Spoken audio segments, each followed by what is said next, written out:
ધોરણ 10 અને ધોરણ 12ના પરિણામને લઈને મોટા સમાચાર મળી રહ્યા છે। એપ્રિલના અંતમાં જાહેર થઈ શકે છે બોર્ડના પરિણામ।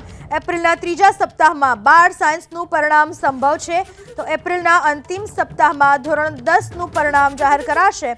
એપ્રિલના અંતિમ સપ્તાહમાં ધોરણ 12 સામાન્ય પ્રવાહનું પરિણામ જાહેર કરવામાં આવશે। ધોરણ 10 અને 12ના પરિણામો આ વખતે વહેલા મળી શકે છે।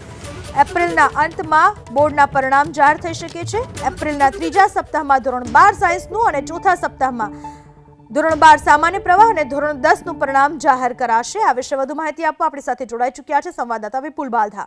વિપુલ, શું જાણકારી મળી રહી છે રિઝલ્ટને લઈને? બિલકુલ, જે પ્રકારે માધ્યમિક અને ઉચ્ચતર માધ્યમિક શિક્ષણ બોર્ડે 12 થી 25 માર્ચ દરમિયાન જે બોર્ડની પરીક્ષાઓનું આયોજન કર્યું હતું તેની પેપર ચકાસણીનું કામ છે તે પૂર્ણ થઈ ગયું છે। આગામી સમયમાં લોકસભાની ચૂંટણી પણ યોજાવાની છે મે માસમાં, તેને લઈને જ આ પરિણામ જે છે તે વહેલું જાહેર થઈ શકે છે।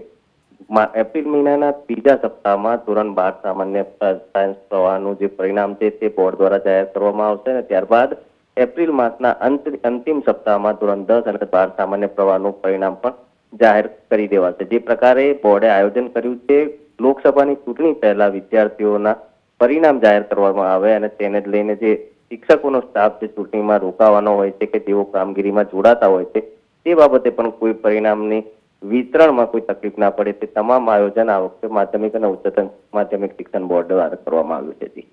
આભાર વિપુલ, આપનો તમામ માહિતી બદલ। તો એપ્રિલના ત્રીજા સપ્તાહમાં 12 સાયન્સનું પરિણામ જાહેર થઈ શકે છે, જ્યારે એપ્રિલના ચોથા સપ્તાહમાં ધોરણ 12 સામાન્ય પ્રવાહ અને ધોરણ 10નું પરિણામ જાહેર થઈ શકે છે।